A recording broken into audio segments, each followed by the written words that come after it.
Patch notes. Season 6. Map update. World's Edge. Hammond Robotics continues to take over World's Edge. They're up to something nefarious. Cool. They have taken steps to upgrade World's Edge with changes to the dome, drill site, and other points of interest. New legend, Rampart. I'm not going to take the time to read all this, but we know that her passive is the modded loader. Increased magazine size and faster reloads for LMGs. Pretty cool. I'm glad that they're going to try to make LMGs a little bit more meta. Tactical amped cover. Basically, it's a wall. You shoot through it, but people in. I actually thought Gabe's dome shield worked like that when I first started playing the game, not gonna lie. Ultimate Sheila, the emplaced minigun. 3 miniguns? This is gonna be crazy. I don't know. Rampart might be pretty good, but you know, I've said this about like pretty much every legend that comes out. Like, yeah, they sound good on paper, but we'll see how it plays out. The Volt SMG.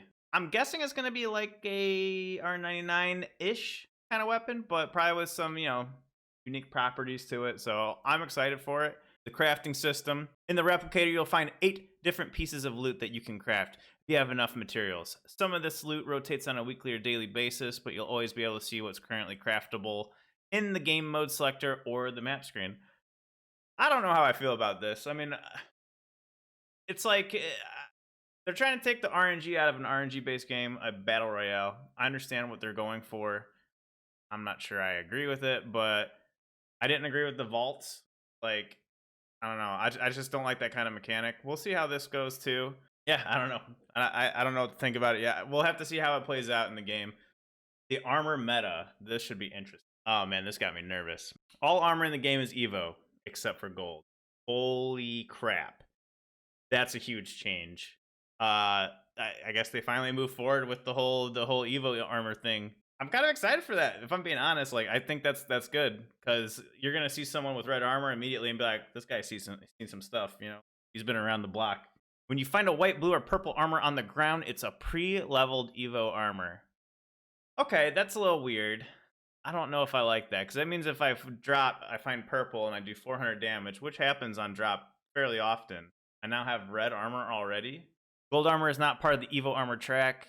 That's not a change, and is only found in rare locations as usual. Okay, so that's good. Another interesting change is that players spawn with level 0 Evo armor. If you get in gunfights right away and do enough damage, you will automatically level up into a white armor.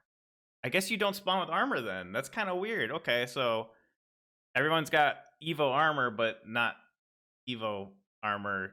That's confusing.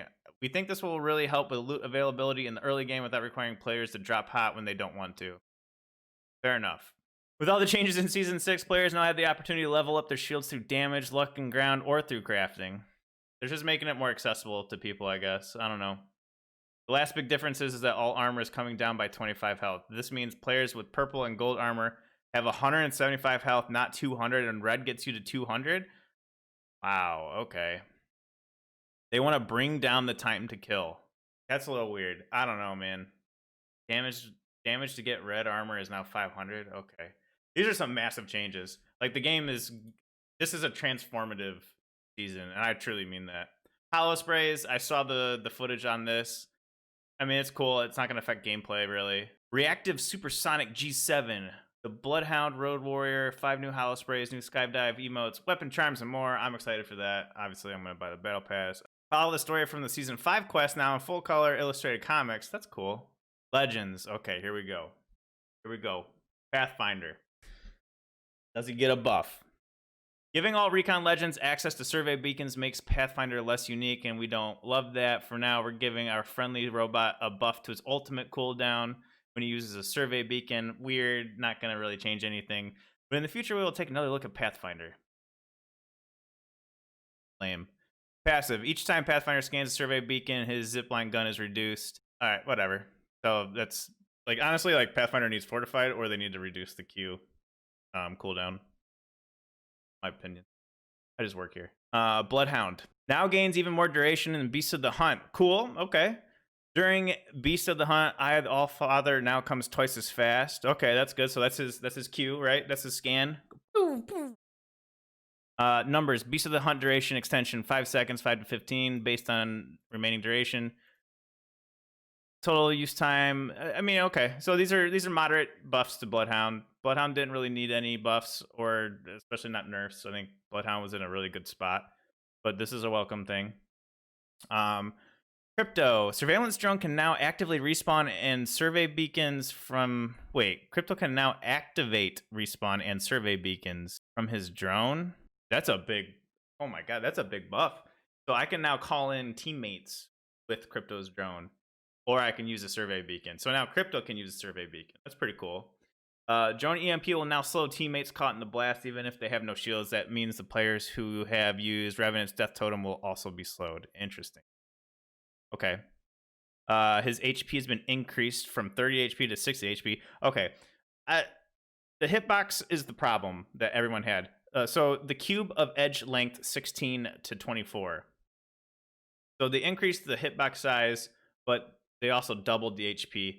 A little weird. So now you got to shoot it twice with the wingman. It was already hard to hit it. I guess with the increased size, it's not going to be that big of a deal. I don't know. That's a good buff for Crypto, though. That's cool.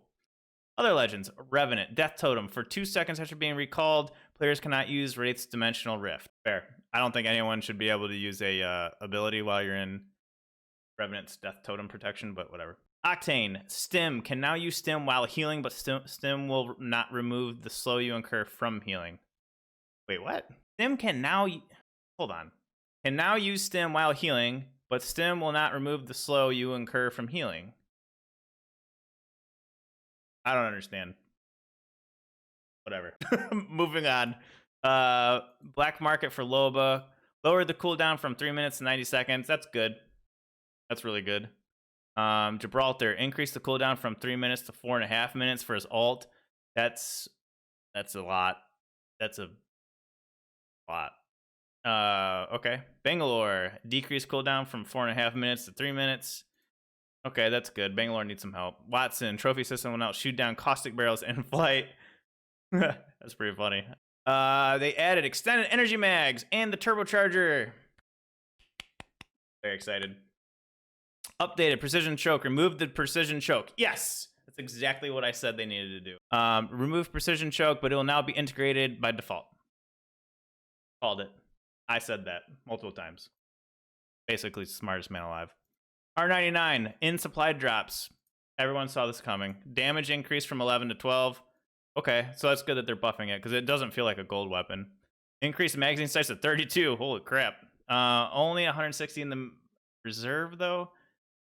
I mean, that's on par with gold weapons, but I don't know if that's a big enough buff for the R9. I mean, depending on how the Volt works out.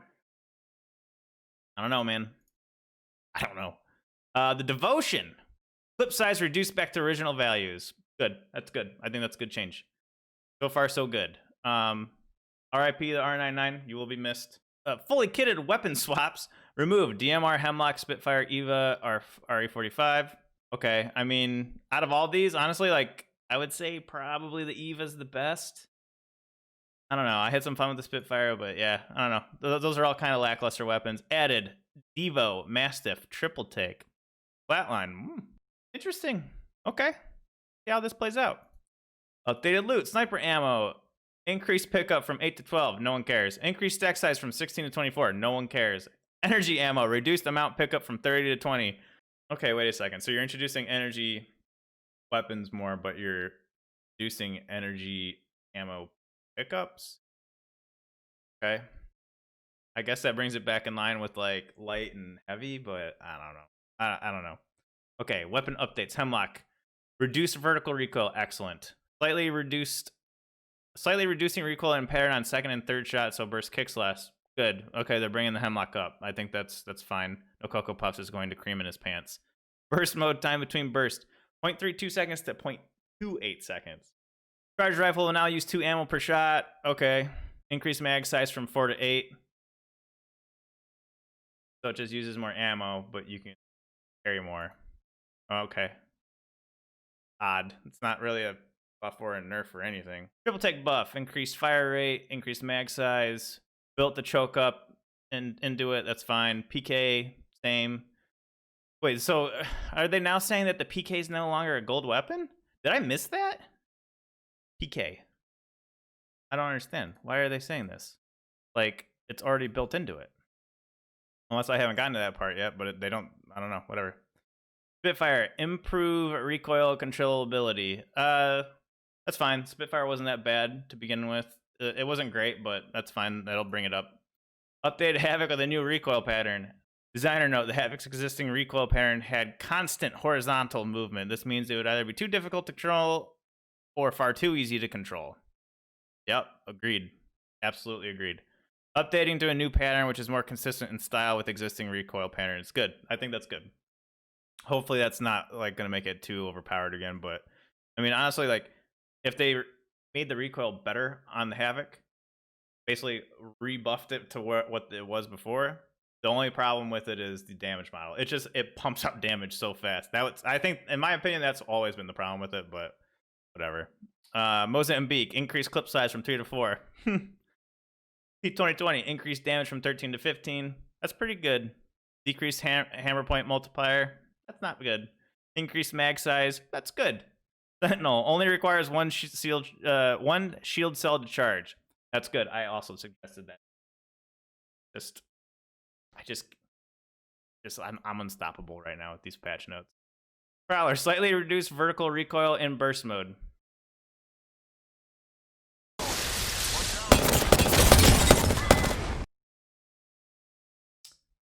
That's completely unnecessary. The Prowler is already absolutely insane in burst and full auto. The fact that they actually reduced the vertical recoil on it is astounding. That's a mistake. They're going to regret doing that. The Prowler is going to be extremely overpowered. Increased horizontal recoil in auto mode. Good. Good. I mean, I'm sure it's not that big of a deal. I'll test it out myself, but that's a good change. But this, woof, odd. Quality of life. Supply drop weapons are now heirloom tier to avoid confusion with fully kitted guns, which will remain gold. I don't think anyone was confused about that, but okay. World's Edge received performance improvements around tree, dome, skyhook, looking towards the center of the map. That's cool. Don't know what they mean by that, but I'm assuming that's like, rendering and stuff. Alterations were made to the ring to prevent late zones from centering on unplayable terrain. That's good. That's, what you would expect. And then a bunch of bug fixes. I don't think there's any major bug fixes, and I don't care to read through all of them, honestly. Oh, Wraith. Fix an issue with Wraith's portal pushing players beneath Geo in a death box. That's never happened to me. Fix an issue with the Wraith's tactical losing velocity when pressing the fire button during the tactical. I think that's actually happened to me, but I didn't know if that was a bug or not, so that's kind of weird. Fix an issue when a death totem and portal are too close to each other, causing players to auto-enter a portal. That's not an issue. That's what we wanted. That's not a bug. That's not a bug. That's so you get back in the fight faster. All right, well, I guess that's about it. On all these patch notes, they look pretty good. I can't believe they didn't do anything for Pathfinder, really. I mean, they did, but they didn't. Let's be real. RIP to the R99. What are some other main things? Rampart looks like she's going to be pretty legit. We don't have any stats for the Volt yet. I think, what time is it? It's 5 p.m. Okay, I'm taking a nap after this. And then I'm going to be on as soon as the patch goes out. I'm going to do some pack openings, and then I'm going to do some weapon testing, see what's what. I'm probably just going to release this video immediately. The armor meta is easily the biggest thing in my opinion.